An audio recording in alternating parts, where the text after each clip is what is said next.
नमस्कार दोस्तों, आज के इस वीडियो में आपको बताऊंगा समांतर श्रेणी चैप्टर का सवाल कर है कि AP -10, -6, -2, डॉट डॉट का 12वां पद है।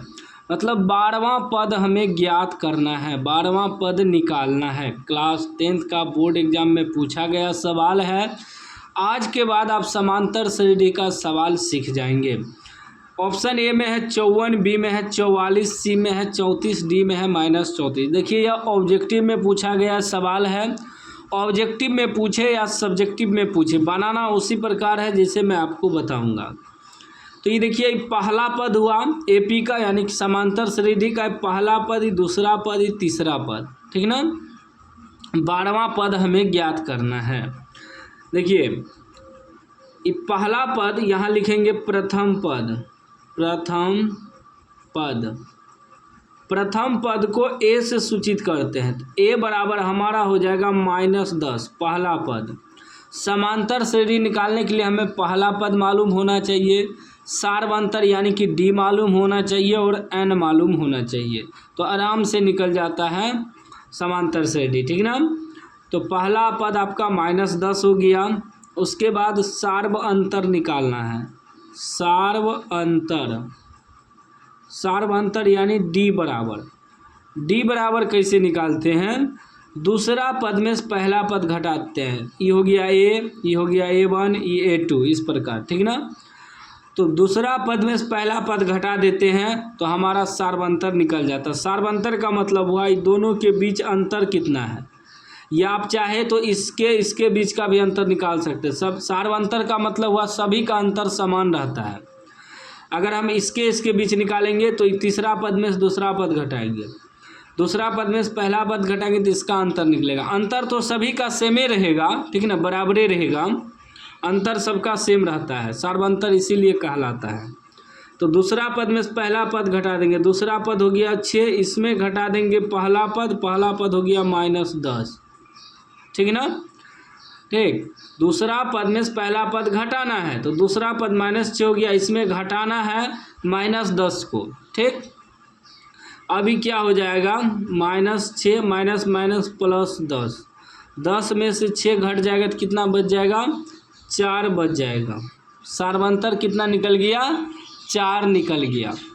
और ये जो कह रहा है 12वां पद, 10वां पद, 20वां पद, इस प्रकार जो रहता है ये N बराबर दिया हुआ रहता है। N बराबर 12 हमें निकालना है। AN निकालना है, यानी कि 12वां पद का मान निकालना है, ठीक ना।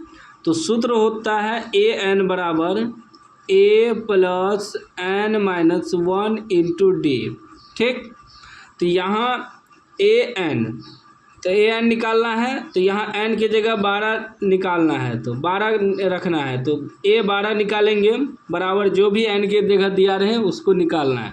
अगर मान ले, देखिए समांतर श्रेणी का सभी सवाल इसी प्रकार रहता है, भले उसका अंक चेंज रहे।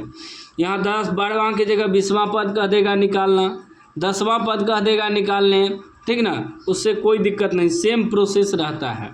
आपको प्रथम पद निकाल लेना है, सार्वंतर निकाल लेना है, दूसरा पद में पहला पद घटा के, उसके बाद जो है AN बराबर सूत्र होता है A + N - 1 × D।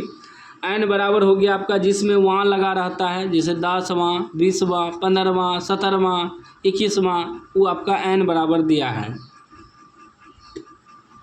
तो A 12 निकालना है तो A का मान कितना है, -10 + N की जगह क्या रखेंगे, 12 रखेंगे, घटा 1 × D निकला है 4। अब देखिए ये कितना हो जाएगा, -10 + 12 में से घट जाएगा 11 × D। अभी कितना हो जाएगा, ये हो जाएगा -10 + 11 चौके 44, 44 में से 10 घट जाएगा तो 34 बच जाएगा, क्योंकि माइनस में है प्लस में। 34 जो है आंसर हो गया। क्या हो गया, आंसर। देखिए तो ऑप्शन है 34 है, ऑप्शन सी में है, सी राइट आंसर हो गया, ठीक ना। कितना आसान सवाल है।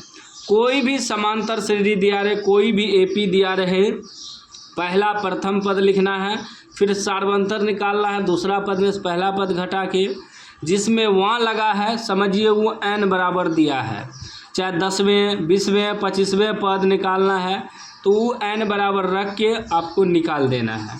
बहुत आसान है समांतर श्रेणी का सवाल, उम्मीद है आप समझ गए होंगे। एक बार में नहीं समझे तो एक बार प्रैक्टिस करिए, सॉल्व करिए, अपने से सवाल को समझ में आ जाएगा।